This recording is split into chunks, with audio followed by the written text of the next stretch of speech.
Hello friends, स्वागत है आप सबका आपके अपने channel study with Abhay sir पे।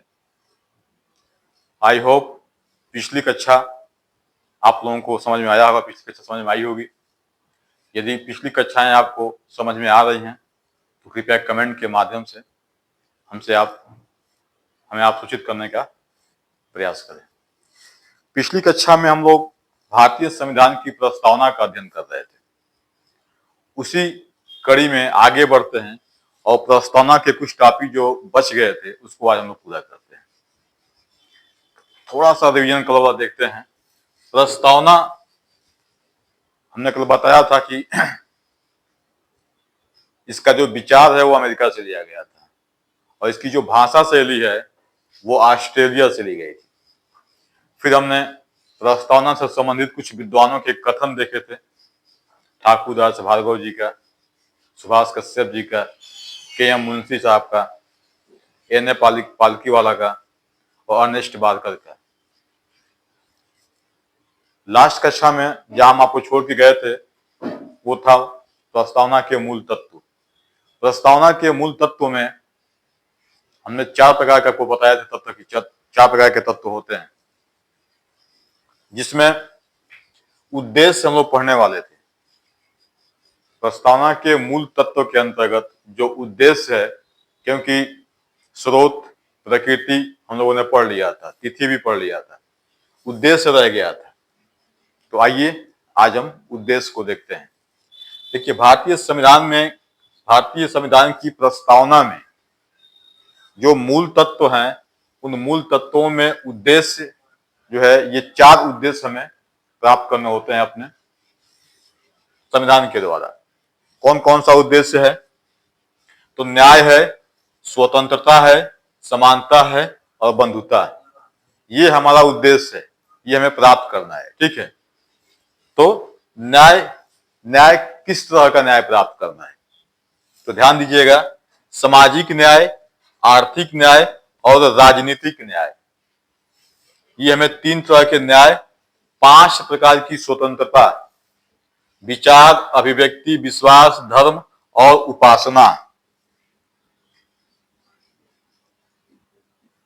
उपासना, इसकी स्वतंत्रता को हमें प्राप्त करनी है।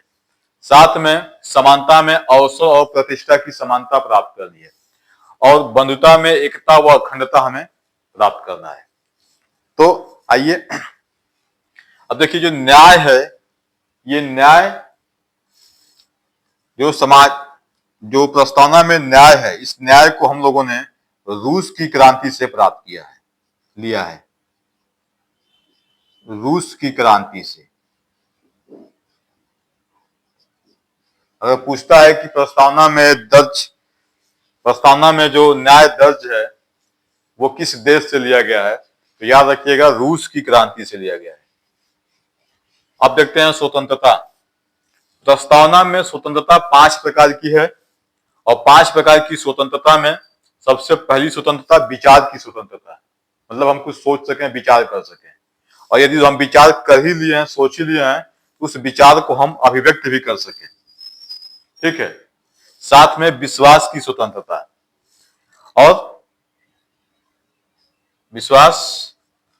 और धर्म की स्वतंत्रता। यहाँ पे उपासना अलग है, धर्म की स्वतंत्रता है, और लास्ट में उपासना की स्वतंत्रता है। तो ये स्वतंत्रताएं हमें क्या करनी है? प्राप्त करनी है। और समानता में अवसर व प्रतिष्ठा, सभी को सार्वजनिक क्षेत्र में समान अवसर प्राप्त होने चाहिए और उनको समान प्रतिष्ठा भी मिलनी चाहिए। समान प्रतिष्ठा की समानता से मतलब क्या हुआ? जैसे मान लीजिए कि आप में से कोई शेड्यूल कास्ट के हैं और वो IAS, IPS, PCS जैसे सम्मानित पद पे पहुंच जाते हैं, और जब अपने कार्यालय में जाते हैं तो उनके जो अधीनस्थ हैं, यदि वो OBC या सामान्य वर्ग से हैं, तो अपने पूर्वाग्रह की वजह से उस व्यक्ति का सम्मान नहीं करते हैं। तो ऐसा नहीं होना चाहिए। ठीक है, यदि वो व्यक्ति अपनी योग्यता पे किसी पद पे पहुंचा है तो आपको उसकी पद का ध्यान रखकर उसे सम्मान देना चाहिए। तो ये प्रतिष्ठा की समानता है। बंधुता में क्या है? एकता व अखंडता। एकता मतलब सामाजिक अवधारणा है और अखंडता क्या है? भौगोलिक अवधारणा है। एकता मतलब कि हम तमाम जाति, धर्म, संप्रदाय, भाषा, क्षेत्र, लिंग के आधार पर अलग होते हुए भी क्या है? एक हैं, हम भारतीय हैं। और अखंडता का मतलब ये होता है कि कश्मीर से कन्याकुमारी, गोहर माता से किबीथू अर्थात गुजरात से आंध्र प्रदेश, ये जो भूभाग है वो हमारा अखंड है और ये सदैव अखंड अखंड रहेगा। तो अखंडता का मतलब ये है। ये ध्यान रखिएगा कि उद्देश्य 4 प्रकार के हैं: न्याय, स्वतंत्रता, समानता और बंधुता। न्याय कितने प्रकार का है? 3 प्रकार का: सामाजिक न्याय, आर्थिक न्याय, राजनैतिक न्याय। और इन न्याय को कहां से दिया गया है? रूस की क्रांति से। स्वतंत्रता 5 प्रकार की है: विचार, अभिव्यक्ति, विश्वास, धर्म और उपासना। ये कहां से दिया गया है? फ्रांस की क्रांति से। समानता, अवसर और प्रतिष्ठा, इसकी समानता। और बंधुता में क्या है? एकता व अखंडता। तो ये 5 प्रकार का स्वतंत्रता, 2 प्रकार की समानता और बंधुता, ये तीनों टॉपिक जो है कहां से उठाए गए हैं? फ्रांस की क्रांति से उठाए गए हैं। कहां से? तो आप अपने समझने के लिए कह सकते हैं कि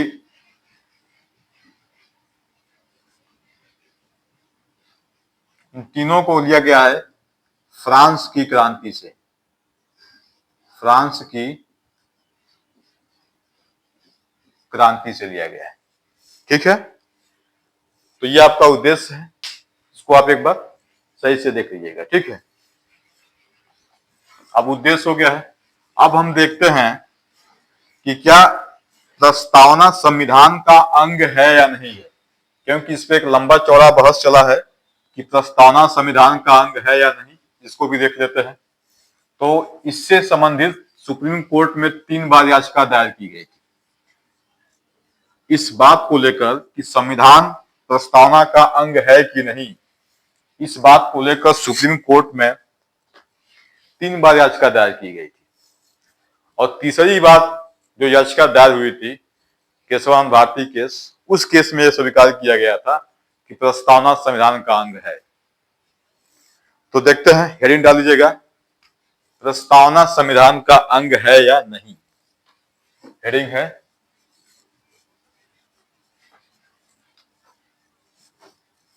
है प्रस्तावना संविधान,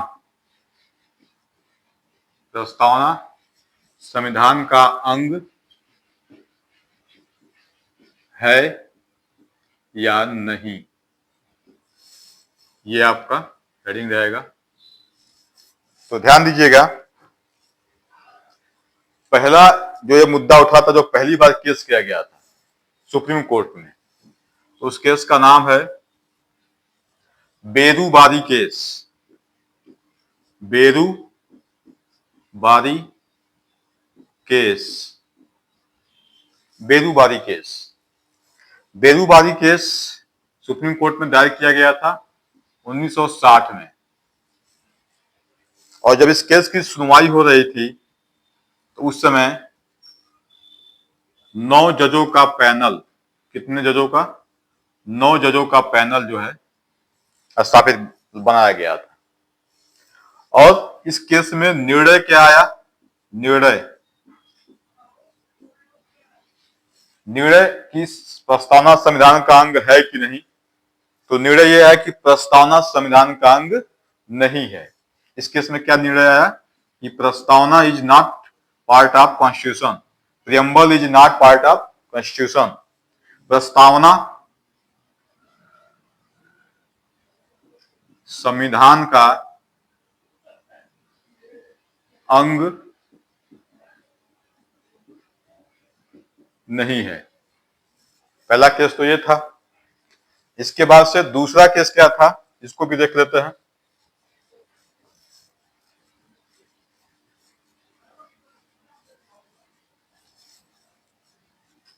दूसरा केस था गोलकनाथ केस।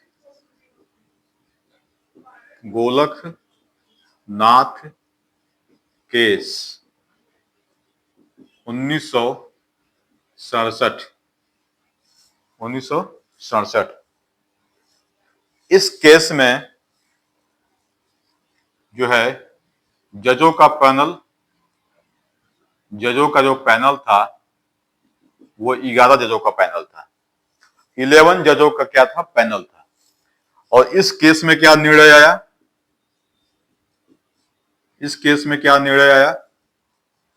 इसमें कहा गया कि प्रस्तावना संविधान का आत्मा तो है, प्रस्तावना संविधान की आत्मा तो है, लेकिन अंग है या नहीं यह कहा नहीं जा सकता है। तो क्या कहा गया कि प्रस्तावना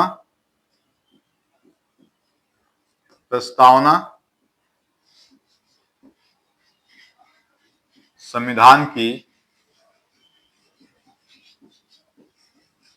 आत्मा तो है, लेकिन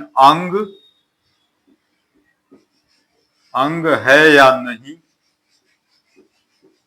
कहा नहीं जा सकता।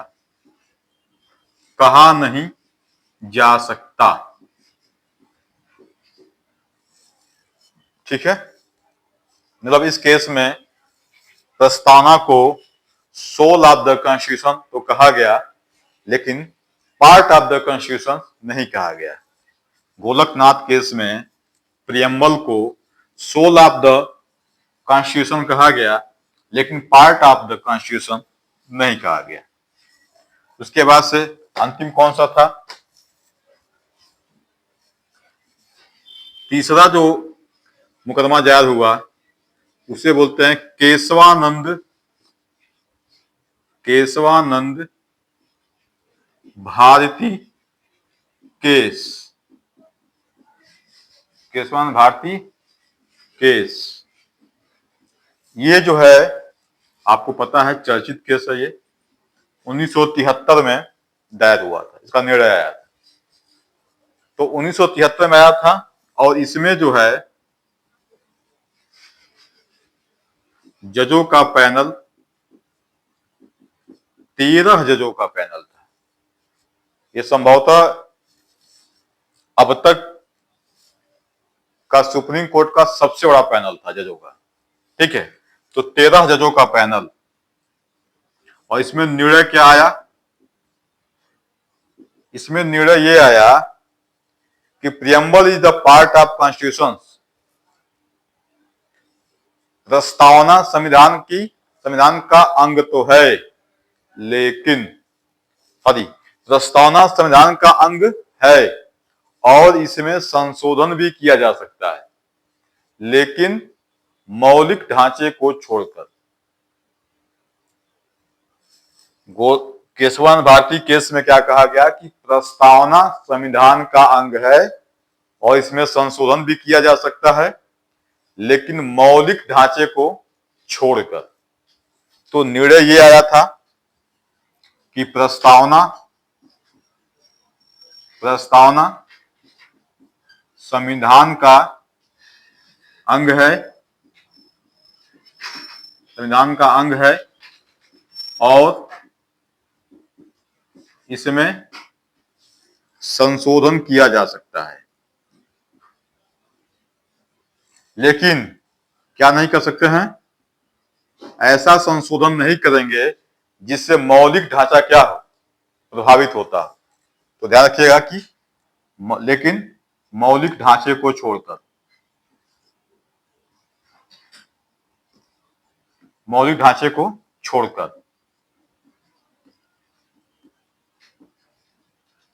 ठीक है, ये क्या है आपका? Preamble is the part of constitution, yes और नो। तो इसमें यह कहा गया था कि केशवानंद भारती केस में कि preamble is the part of constitution, लेकिन क्या किया गया है? इसमें संशोधन भी कर सकते हैं आप, यह अंग भी है, लेकिन मौलिक ढांचा को छोड़कर। बस 2 मिनट का और क्लास आप लोगों को मैं आपको छोड़ दूंगा। एक केस को आप और ध्यान में रखिएगा जो प्रस्तावना के एक शब्द को, सेक्युलर को, पंथ निरपेक्षता को मौलिक ढांचा घोषित करता है। अर्थात प्रस्तावना में संशोधन तो कर सकते हैं, लेकिन पंथ निरपेक्षता को छोड़कर, सेक्युलर को छोड़कर। और किस केस में कहा गया था, तो ध्यान रखिएगा, प्रस्तावना SR बम्बई केस में। किसमें? SR बम्बई केस, याद रखिएगा, SR बम्बई केस, बम्बई नहीं है ये, बम्बई एक वहां की मराठी जाति है। बम्बई केस 1994 में यह कहा गया कि पंथ निरपेक्षता क्या है, ये संविधान का मौलिक ढांचा है, इसमें संशोधन नहीं कर सकते हैं। किसमें? पंथ निरपेक्षता, सेक्युलर, पंथ निरपेक्षता जो है वो मौलिक ढांचा है, मौलिक ढांचा है। ठीक है, एक लास्ट पॉइंट और रह गया है, बस उसको देख लीजिए, फिर आप उनको छोड़ देते हैं।